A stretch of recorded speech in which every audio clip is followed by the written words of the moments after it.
This is episode number 65. Sure, yeah, happy to do so. Thanks for having us. I think the whole Metaverse topic, it's really exciting. And I think even the last weeks, and especially since Facebook renamed their company, rebranded, I think it's really like a mainstream topic now. But we have anticipated it quite a bit that this will become more mainstream topic. And yeah, it's super exciting times for us, and also what we have, or what our vision is with the new project.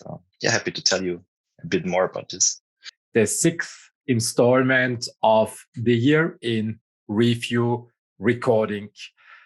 Another hour of inspiring conversations with speakers from previous podcast episodes and business partners of the hosts. The core questions were, what was hot in 2021 and what are the expectations of our speakers for 2022? As a start into 2022, in January, I will bring the recording live in 7 separate episodes that sum up to 7.5 hours of amazing conversations. In this episode, I was talking with Polterauer from NanoMetaGames, his co-founder, Philipp Peinsold, also from NanoMetaGames, and Markus Raunig from Austrian startups and the rock star of Future Weekly podcast.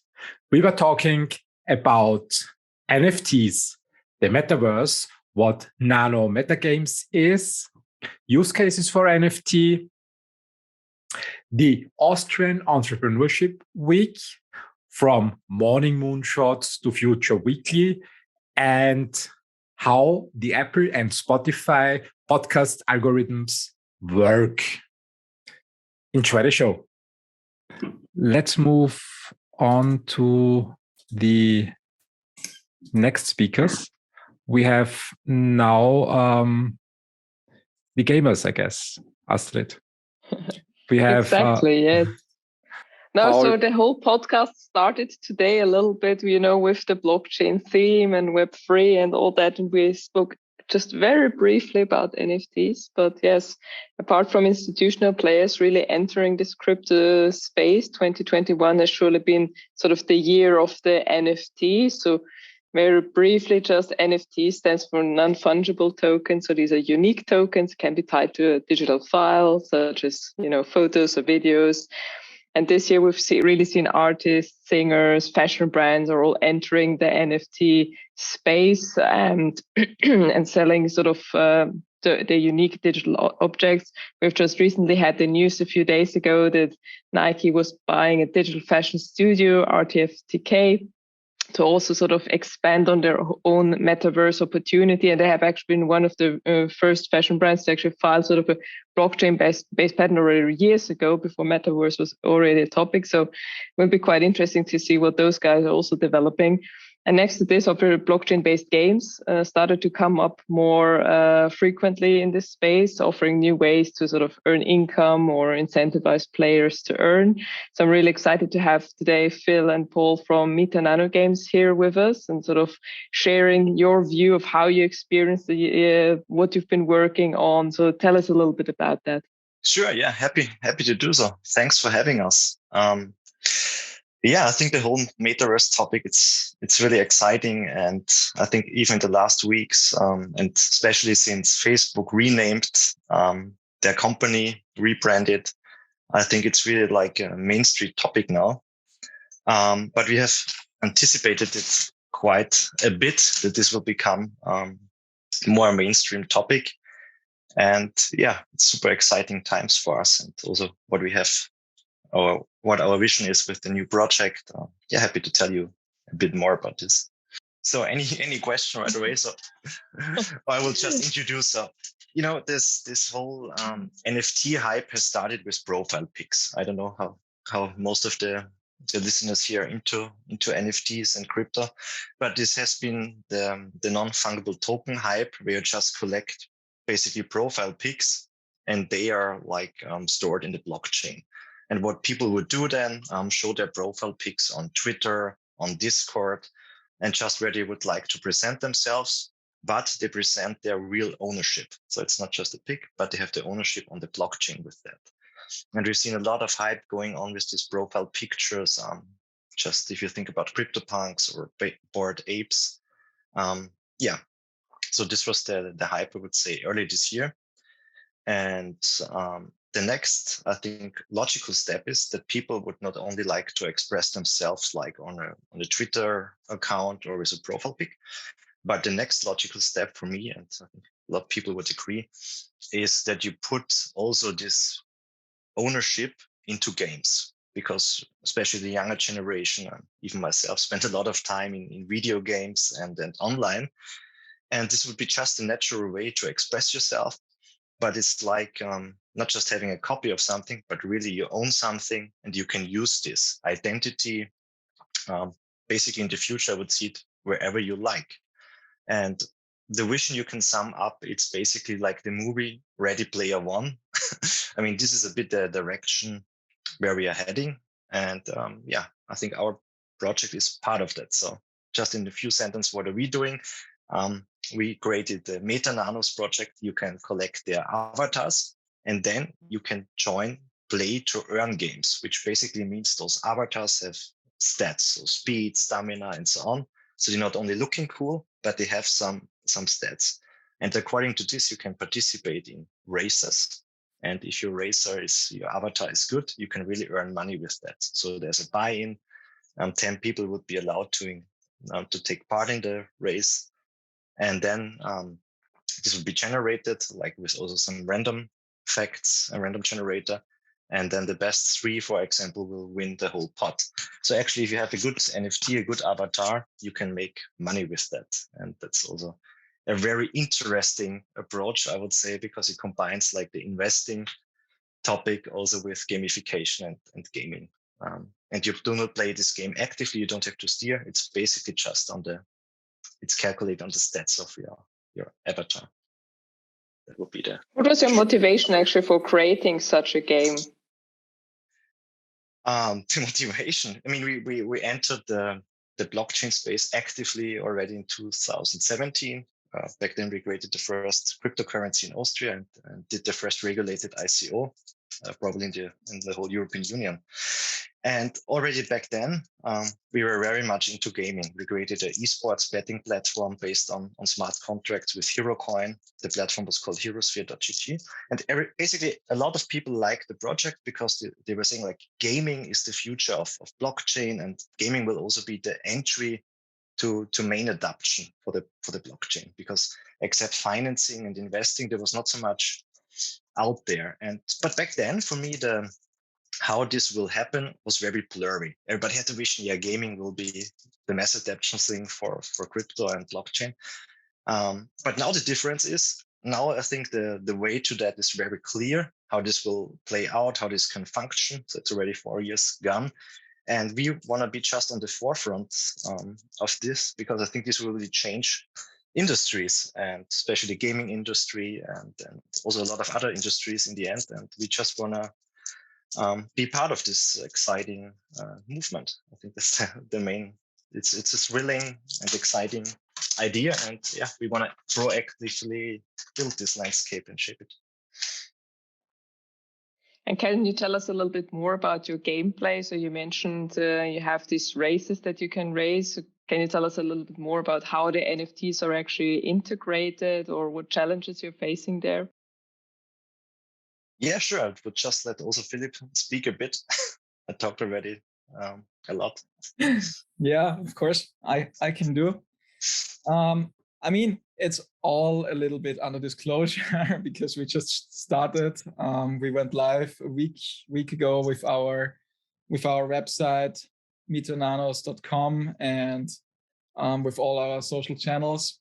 So we are right at the beginning of our awesome journey. But yeah, of course, we have our roadmap defined. First of all, we will create our nanos, which are basically our avatars. They are called nanos. and you can use them to join the games, as Paul said. And the interesting thing here is that each nano can be interpreted by the game itself.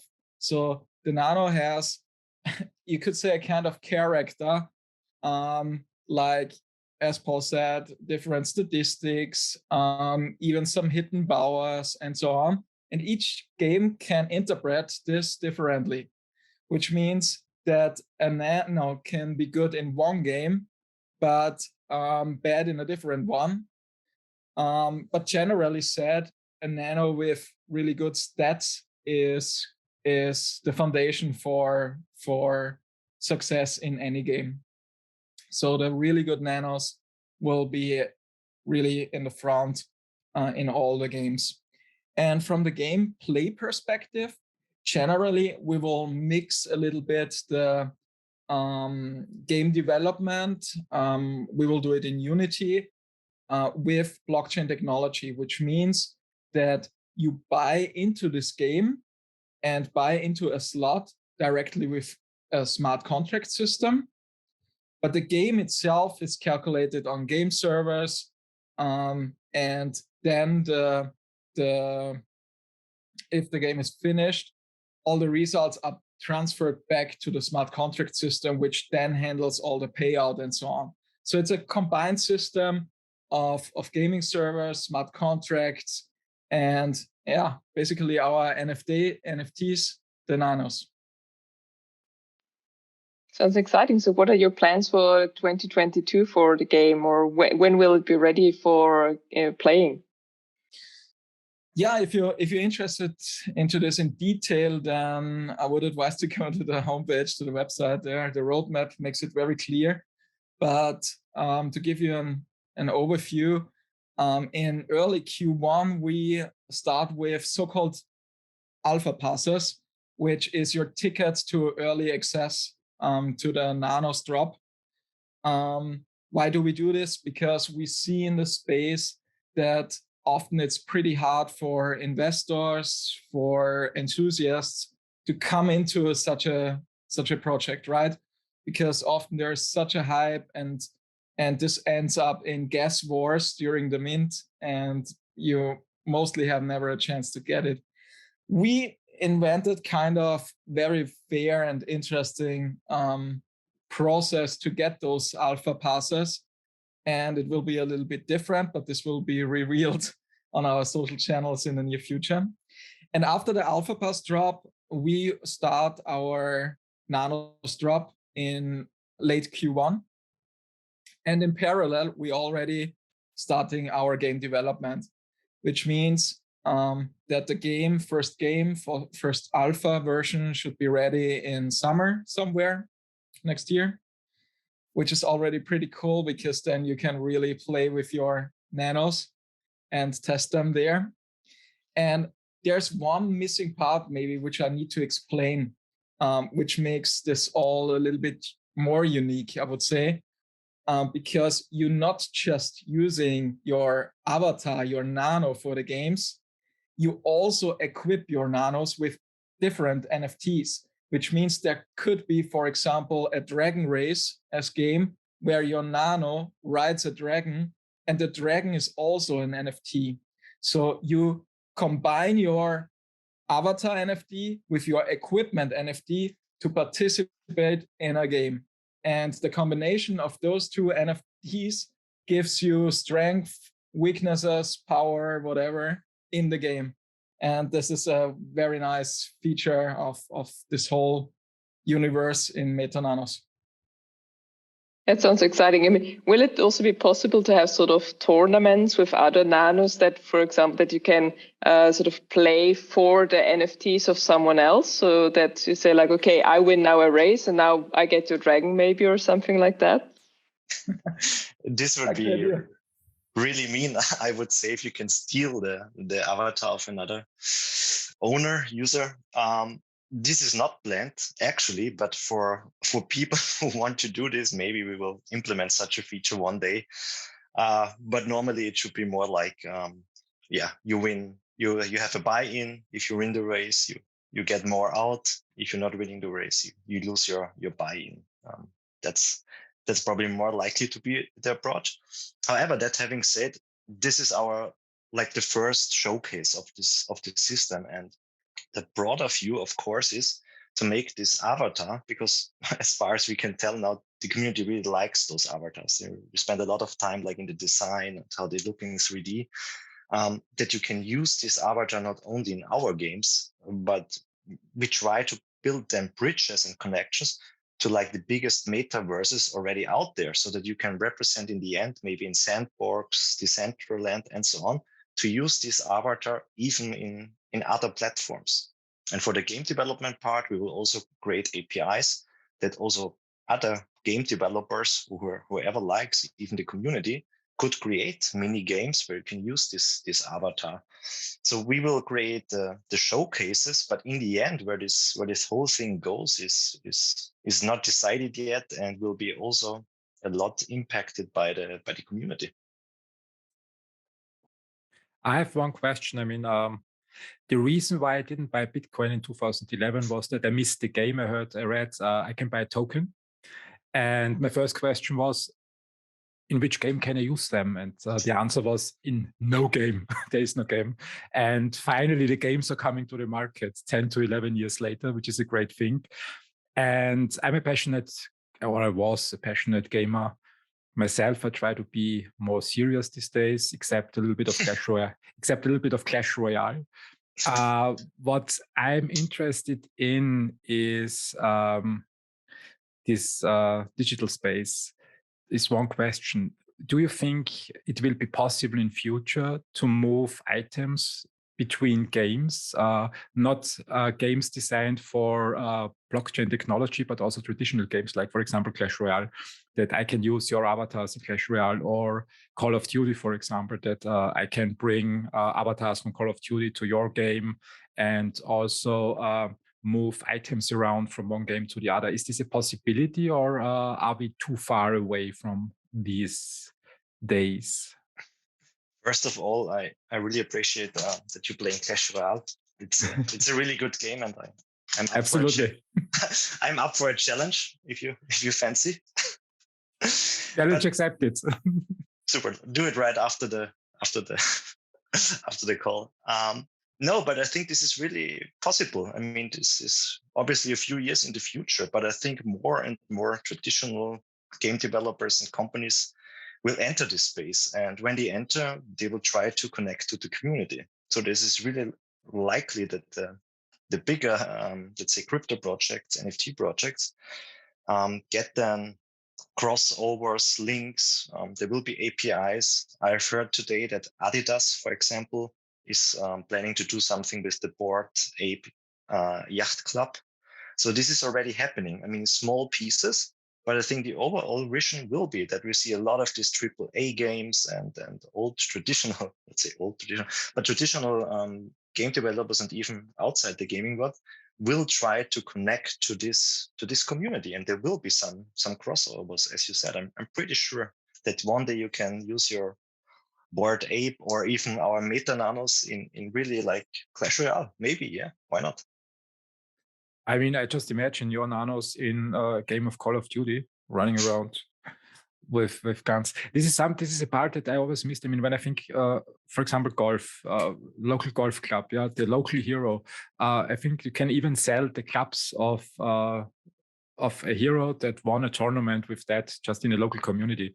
Also, when you look at trading card games, Magic, for example, in real life, I think it's possible also to trade the cards when someone used them in a special tournament, and people assign value to that. Then it's happening. In online gaming, it was not really possible. So I mean, Call of Duty, from tournaments, nothing happened basically with that. Is NFT the solution for that, so that any weapon, any item in a game becomes an NFT and is tradable? Yeah, at least. I mean, if you look, where does this all come from a technical perspective? I think I am, as a technician, look at those things like in a technical manner. And we tried in the past decades to always find a solution to this problem, to have ownership in the digital space, right? we tried it in different ways with signatures, with encryption, and so on. But there was not really a good solution with mass adoption to it.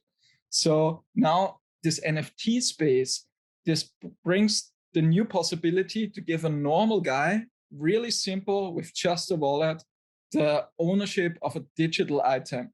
And now I come to what you were saying. The logical consequence of this is that look at digital markets like the gaming market, look at digital items like all the game items, all the skins and weapons and you name it, and now bring this technical possibilities, this technology, this ownership into these massive spaces. Because if we talk about gaming, I mean, we talk about one of the biggest markets in the world today. So it makes totally sense. And I'm 100% sure that we will see this interoperability between games, between items, and so on pretty soon. This is actually also what Metaverse, this term means.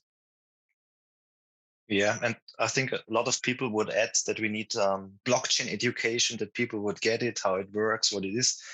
I think the keyword here is more usability. It needs to be super easy. And when I remember when we started actively 2017, and 4 years later, it's amazing what has changed and how easy some products are already, how easy you can use them.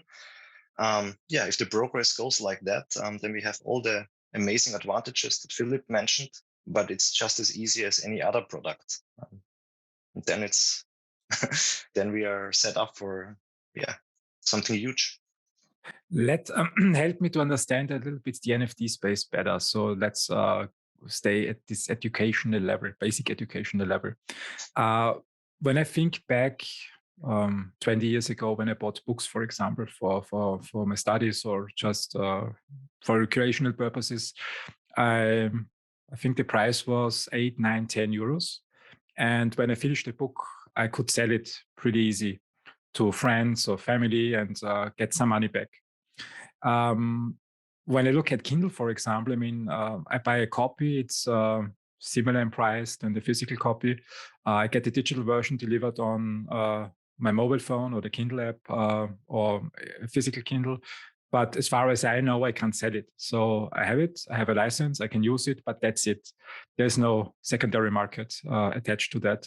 I see it similar with, for example, compact discs. When I bought the compact disc back in the 90s, I don't know if it was legal, but I could sell it afterwards if I didn't want to listen to it anymore. Looking at the digital version of songs, I mean, Spotify is a little bit different, but basically when I buy something, purchase something, I can't sell it. The same is with movies. Can you put everything that exists in the digital world into an NFT and make it tradable so that you say, okay, it's unique, or did I miss a key information here? There are actually a lot of initiatives to do exactly that. I mean, one of our team members, Andreas Pettersen, very famous in the blockchain technology space. He, for example, had a project recently which is called Crypto Wine, and he combines actually real world wine with NFTs, and you can trade and buy them and have ownership of the wine in real world with an NFT which is connected to the wine. So exactly what you're describing is already happening. That's pretty amazing. You can also use it for real world. How is this working with the wine? Give a little bit more detail. I'm not so deep into this project because it's Andreas' project. Mm. But as I can imagine it, they link the wine with the NFT somehow, I must say. And then you can trade the NFT, and the wine is in a still at a place, not directly at the NFT owner, but he could collect this with the NFT anytime. So this link is the crucial thing, how to link things in real world to the digital world. So that means in the wine example, for example, I mean, if you want to invest in wine, one of the problems is that you have to store them properly, otherwise they can be destroyed. And this is a science by itself. I learned from people who are proficient in that.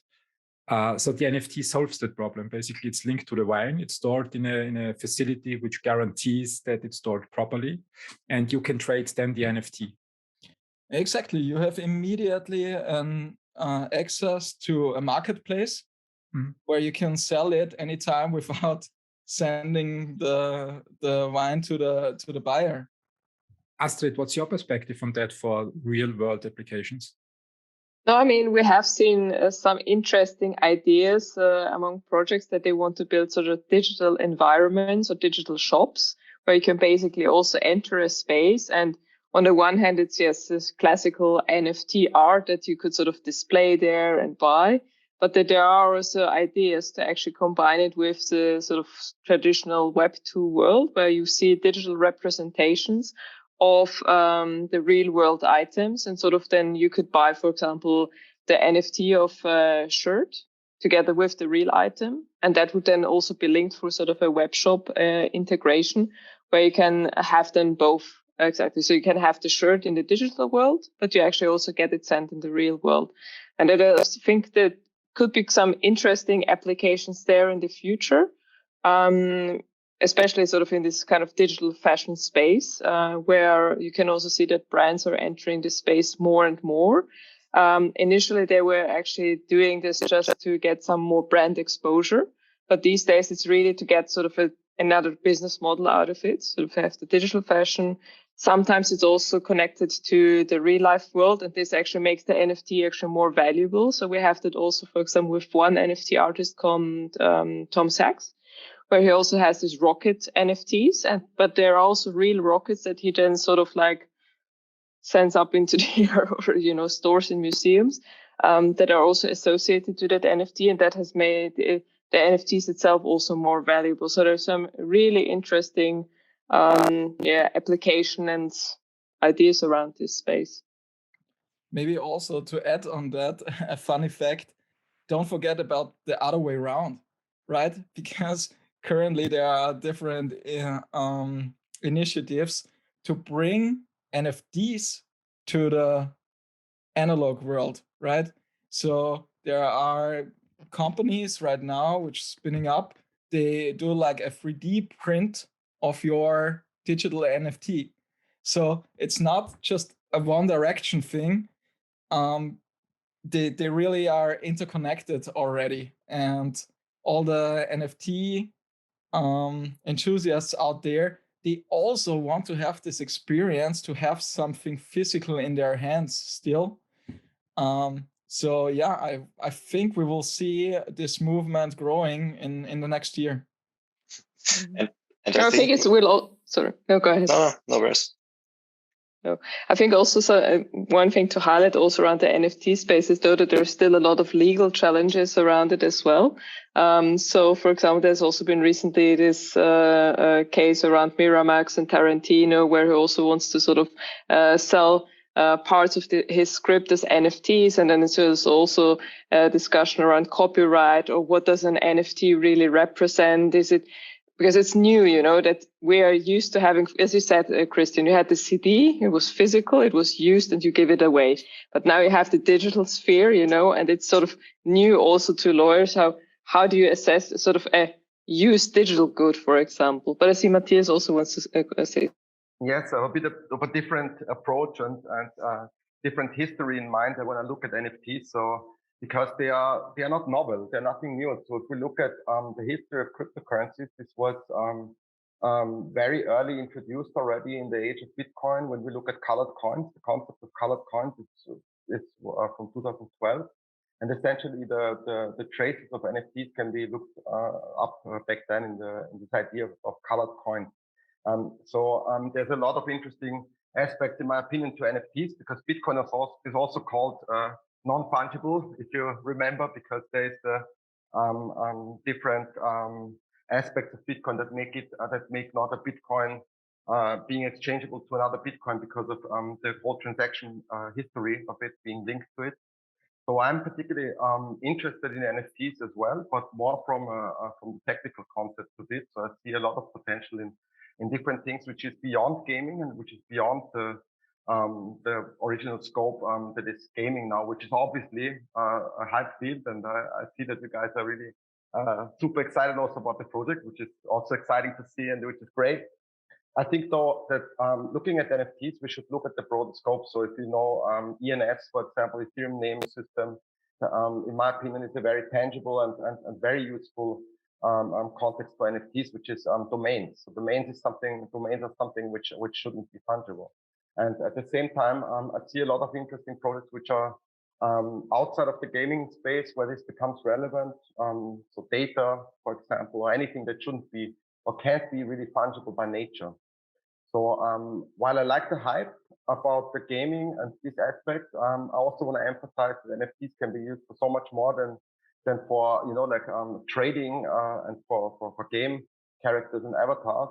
And although there was the general hype introduced by Bored Apes, CryptoKitties, and so on, I think the nature of it makes it interesting in a broader tokenomic sense, and we can actually see and will see a lot of different applications beyond gaming, in my opinion, especially in 2022. There's already a few interesting projects on the horizon globally. And I think gaming may be, as you rightfully stated, be the driver for this. This is true because it's actually, in a way, very tangible for a lot of cultures from community sector and from the gaming culture. In a way, what I see is that the gaming sector as such is very, very hard to crack or to somehow include into the crypto sector. You have maybe looked at that and you have seen this in the media, but there was recently a huge uproar in the community of Ghost Recon, where the company tried to utilize and make the whole game available via NFT, like in-game items, you can trade items, you can rent items and so on. And the community revolted. So there was a massive shitstorm actually in the news in the past days. I was following this a little bit and I'm seeing a lot of anti-crypto sentiment. This is interestingly in my research going as far as that is affecting also like the general landscape of crypto. So you see on the one hand, the absolute pro-crypto people, and I can actually substantiate this a little bit with a quote that I got from a newsletter today. Let me just find it. So there has been it's a quote from a newsletter which is called Platformer. And here's a quick quote from it from describing the situation and the sentiment of blockchain in Silicon Valley. So I'm here quoting Casey Newton, who was doing this newsletter. So he says, like, pro and anti-crypto fractions harden into place, setting up a long-term religious war over the potential perils of blockchain. So much money is now invested in what enthusiasts call Web3 that its runway now lasts well into the latter half of the decade. Nevertheless, smart skeptics continuously draw attention to the blockchain's terrible interface, user experience, platform, performance, cost, utility scams, and environmental impact, to say nothing of the risk of speculative token purchases. At the same time, so much time, money, and talent is working on this project that it seems inevitable they will leave behind something useful. This year, we saw video games that pay to play them, attempts to disintermediate big record labels with a flurry of experiments in governance that led to nearly successful attempt to buy the constitution. In this case, they're referring to Constitution DAO, obviously, among other things. Next year, I expect to see lots more uses of NFT that go beyond art speculation. Think NFTs that give you access to virtual physical spaces. Think POAPs. Also think about viral DAOs that start off with jokes and then do extremely weird and hopeful cool things. So I think having said that, Astrid was already referring to that. So there is a lot of movement already in the DAO area. Are you guys planning to also extend your business structure? To Matthias, sorry, I have to intervene here. We have the next speaker waiting outside. We have a lot more to talk in the NFT space, and I would recommend that we aim for a podcast episode around the space to dig a little bit deeper. Sure. We have 1 minute. One final remark from you both, Paul and Philipp. What's your outlook for 2022? 1 point, 1 sentence. I think it will be a very interesting way also when you think about COVID. But for our topic, I think for NFT, this will be very, very interesting and also positive year. So I'm looking forward to the next year. Yeah, from my side, I totally agree. I think we will hear the buzzword metaverse nearly everywhere. And yeah, besides the big metaverses we have already, we hopefully hear now and then the name Meta-Nanos besides them. Philipp, Paul, and Astrid. Astrid, thank you very much for inviting Philipp and Paul to this interesting talk. We should definitely catch up and follow up. I wish you, Paul and Philipp, and your teams and your families all the best for 2022, and a happy and Merry Christmas. Thanks, likewise. Thanks, you too. Let's move to the next speaker. It's one of the superstars of the Austrian startup scene. From Austrian startup, now we have Markus Raunig, and he's also a very successful podcast host here in Austria. And he should hopefully be online now as a panelist. Markus, good to see you. Hi, Christian. And thanks for the very, very kind words. Way too kind. How are you doing? Fine. Busy as always in the pre-Christmas period, but generally all good here. How are you guys? I'm fine. I'm curious, how was your 2021? Quite intense, but also quite rewarding. So a lot of the projects we've been pushing for years now, and with very little success, somehow came to some fruitions this year. And mainly, I mean, the probably most well-known one is this Entrepreneurship Week that we have in around 70 schools now, and that's been something that's took a very long time, but is now very cool that it's actually happening. Can you tell a little bit more about this Entrepreneurship Week? What are you doing with that? Mm-hmm. So at Austrian Startups, we always say our vision is that entrepreneurship becomes as common as skiing in Austria. And if you look at the history of skiing, then most of our success in this space is in some way connected also to the fact that, especially in the 70s and 80s in Austria, every child went through a school skiing course. It doesn't mean that everyone got a professional skier, but everybody had the chance to try it. And that's what we want to replicate for entrepreneurship. We want to organize 1 week project weeks where pupils can try out realizing their own ideas, recognizing problems as opportunities, building prototypes, learning to build business models and to pitch them. That's pretty much the concept. We're doing that together with the Initiative for Teaching Entrepreneurship. And the funding comes from 2 ministries, the Digital Ministry and the Education Ministry, and the WKO, the Wirtschaftskammer. So it's a pretty broad initiative that was necessary. If you really want to have an impact here, it's super helpful to have that institutional buy-in also, and to have the access to the schools here. Congratulations. It's a great project, I think, to plant the seed of entrepreneurship very early in the kids and make them aware of this possibility. It was different back in the 80s when I was in school. I mean, my access point were computer games, since we were talking about NFT games before. But in school, outside commercial schools, there was nothing about entrepreneurship. In which schools do you, let's say, host or organize your week? Mm-hmm. In all schools that are in the age group 15 to 19 at the moment. So AHS, HTL, HAC, pretty much those at the moment.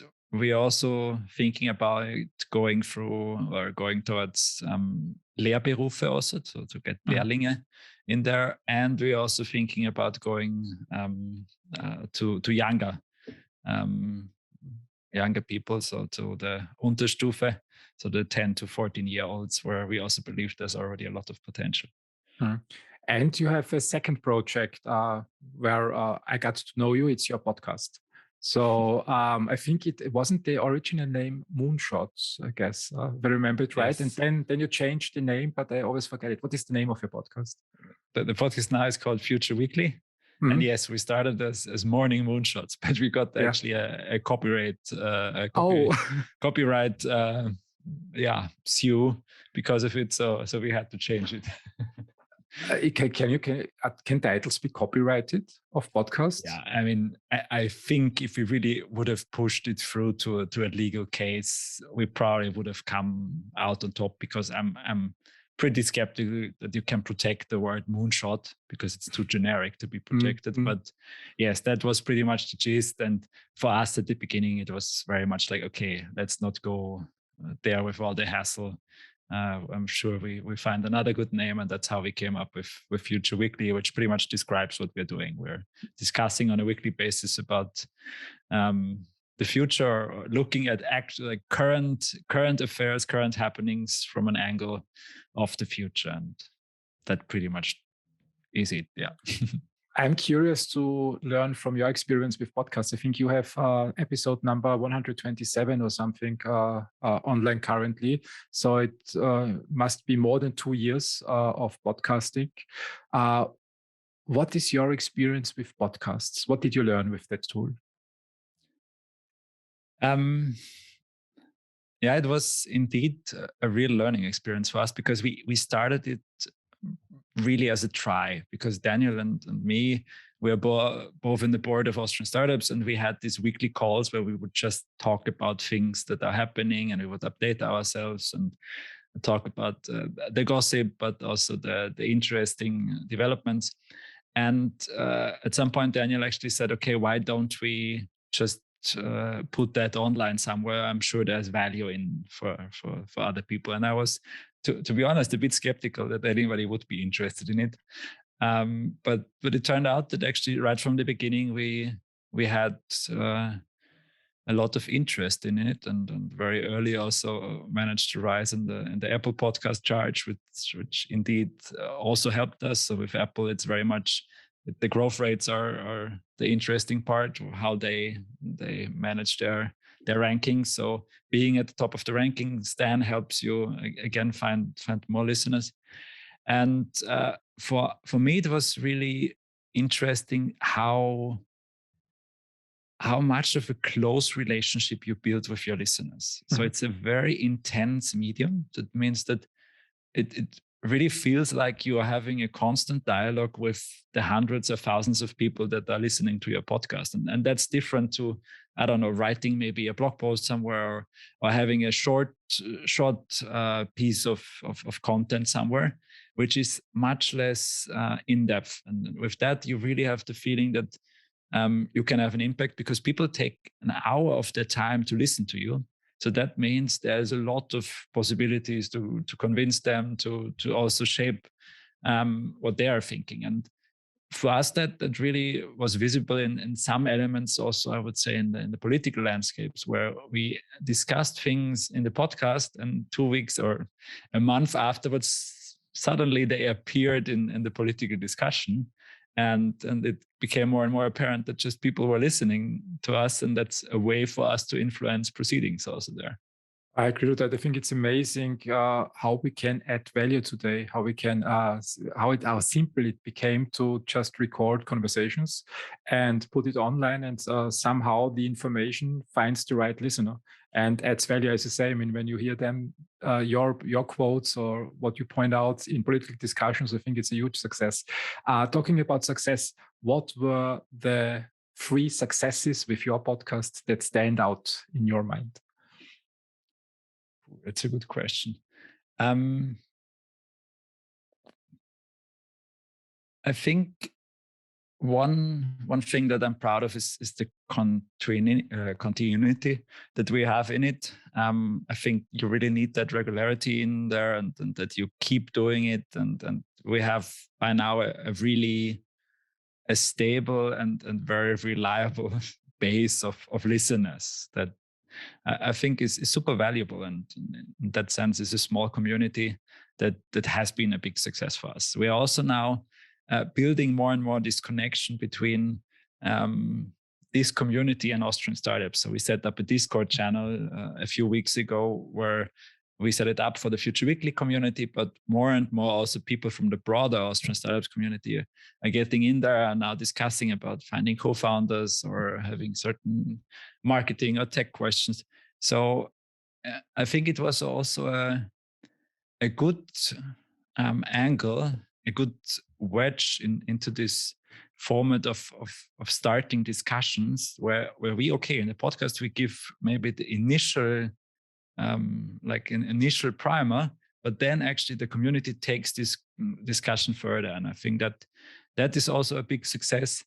And probably to be fair, we were very happy when we had this. And now and then we managed that we are number one in the Apple podcast charts. And that's obviously something we're proud of and happy when it happens.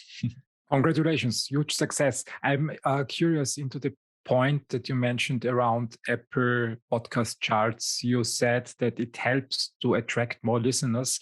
How does that work with the Apple charts? Mm-hmm. So what my learning was pretty much, we were really early. Like I think after 3 weeks or so of having the podcast, we were already number 3 in technology in Austria. Mm-hmm. And then 5 weeks later, we were the first time on the first place. And what I'm pretty convinced by now is that Apple is not ranking you by absolute numbers, but more by new listeners, by ratings, by reviews. They have a special algorithm so that it makes it completely possible. Also, if you have a new podcast and only have not too many listeners yet, if you manage to have a steep growth rate, then you will be high on these rankings. In the Spotify charts, that's completely different. I think Spotify seems to me very much linear. And also, I think they are not ranking by episode, but on an like if you have a daily podcast, I think that's a huge advantage in the rankings for Spotify. So they just add up probably all the downloads of the week. But it means that those charts, so Spotify and Apple, then push the content further. So when they see a new podcast appearing on the scene, they also then help the podcasters, if they continue working on that, to reach more listeners. Did they get the right picture from that? Exactly. I mean, that's also in some way a virtuous cycle, because obviously if you have an episode that attracts new listeners, then it will push up in the rankings. In the rankings themselves, people will see it and say, okay, what's that? I didn't know that. So they will click on it and then hopefully stay with you as a listener also afterwards. And then there's a second virtuous cycle, I think, that appears from that, because for sure, if you're number 1 in the rankings, then you can promote with that. So you can share your enthusiasm about it. And again, that then shows your contacts that might have not listened to it yet. Mm-hmm. They will maybe come to the conclusion, okay, it seems to be really good. It's not just bullshit what they're talking about. Maybe there's some real quality in there. And that will attract some others and again push you in the ranking. So in some way, if you manage to get this virtuous cycle going, I think it can be very valuable. And eventually we all end up like Joe Rogan. So in the end of the day. There's still a long way. Yeah, that's especially true. As the Austrian market is just not so big. I think he's doing that now for 14 years or something like that. Yeah. So it's really, I think, 2 or 3 episodes per week. So it's a hardworking guy. Markus, many thanks for your explanation. I have one final question. What is your outlook for 2022? Open question. I mean, from a podcasting perspective, I'm super curious to see how this Discord community will evolve and how much this can also be something that again creates another virtuous cycle. So we will definitely invest some time into that. From an Austrian startups perspective, I think that we are super excited now. Next to the Entrepreneurship Week in schools, we also have this Entrepreneur Leadership Program, which is a high potential program for people who are a bit further along already. So usually students or young professionals who want to start a career in the entrepreneurial ecosystem. So either start their own business or work in the startup ecosystem. And we actually mentor them for a year with some workshops, with a personal mentor, with some discussion evenings, with projects that they do together. And it's also a way to find co-founders. And this has been running now for 4 semesters. And now we start seeing all the different alumni that actually start their startups, or that actually not just start the startups, but are already successful with the startups. So just in the last week, we had 3 startups that came from the ERP that got investments, one actually from the N26 founders, Bitwest. So that's really something I'm looking forward to next year, that we see many more of such success cases. And it will be also an interesting environment, I think, now with the Corona crisis at an inflection point, and in some way also the Feds who are thinking about pushing a bit the environment and making that a bit tighter.